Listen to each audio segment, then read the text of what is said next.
Muy buenas tardes, mis hermanos. Dios les bendiga. Vamos a meditar la palabra de nuestro Dios para el devocional de esta semana.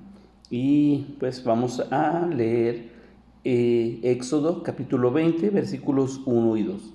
Éxodo 20, 1 y 2 dice: Y habló Dios todas estas cosas, todas estas palabras, diciendo: Yo soy Jehová tu Dios, que te saqué de la tierra de Egipto, de casa de servidumbre, conociendo y obedeciendo. Tenemos algo muy interesante, hermanos. El capítulo 20 del libro de Éxodo es conocido como los 10 mandamientos. Es interesante ver, hermanos, cómo Dios, para hacernos saber su grandeza, su amor, su cuidado, lo que nos da son mandamientos. Entonces sí tenemos que tener en mente esto, hermanos, porque las generaciones de hoy en día, muchas de las personas hoy en día, muchos de los pensadores de hoy en día, cuestionan mucho a Dios, cuestionan mucho la existencia de Dios porque no se acomoda Dios al pensamiento ególatra del hombre. ¿Cómo es esto? Sí, o sea, si Dios existe, quiero que me dé. Si Dios existe, entonces que no me pase nada malo. Si Dios existe, entonces esto. Y comenzamos a cuestionar a Dios, o sea, eso es la parte interesante, pero nuestra cosmovisión humana, hermanos, no ha querido aceptar lo que la palabra de Dios nos da. Y en estos dos versículos, hermanos, solamente como resumen, nos encontramos que a partir del versículo 3 de este capítulo hasta el versículo 17, Dios da lo que llamamos los 10 mandamientos, 10 simples reglas para cuidar nuestra vida espiritual, para cuidar nuestras relaciones interpersonales y para cuidar, hermanos, nuestra integridad física y moral. Pero lo interesante es cómo empieza. Dice esto: y habló Dios todas estas palabras diciendo. Cuando Dios habla, hermanos, es importante que prestemos atención, que escuchemos. Hoy en día ciertamente no va a oírse un trueno con una voz para atacar o llegar a nuestras percepciones extrasensoriales.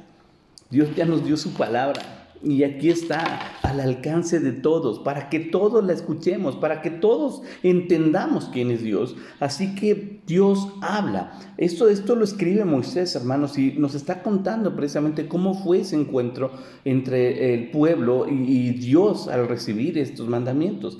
Después dice, Dios se presenta, Dios hace saber quién es y que está ahí. Yo soy Jehová tu Dios.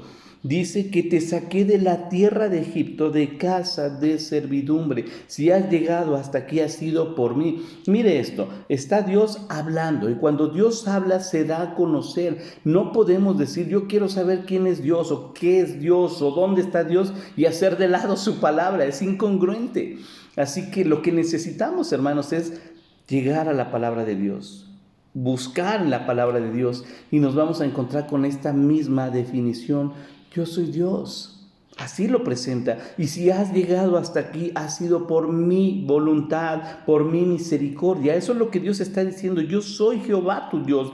Te saqué de la tierra de Egipto, te saqué de casa de servidumbre. Has llegado hasta aquí solo porque yo he cuidado de ti. Y después de eso, hermanos, tenemos los 10 mandamientos. No tendrás dioses ajenos delante de mí, no te harás imagen ni ninguna semejanza, hasta llegar al último de los 10, que es no codiciarás nada que sea ajeno.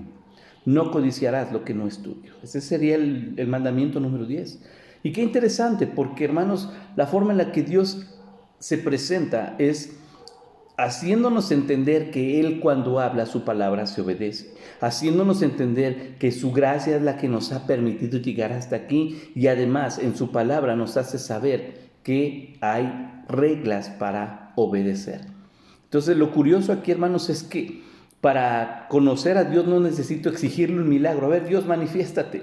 Para conocer a Dios, para acercarme a Dios, necesito ser obediente, ser leal, tener fe y entender, hermanos, Dios sigue siendo bueno. ¿Qué hizo con el pueblo? Lo sacó, lo libró, cruzaron el mar rojo, los defendió del ejército de Faraón, cuidó de ellos.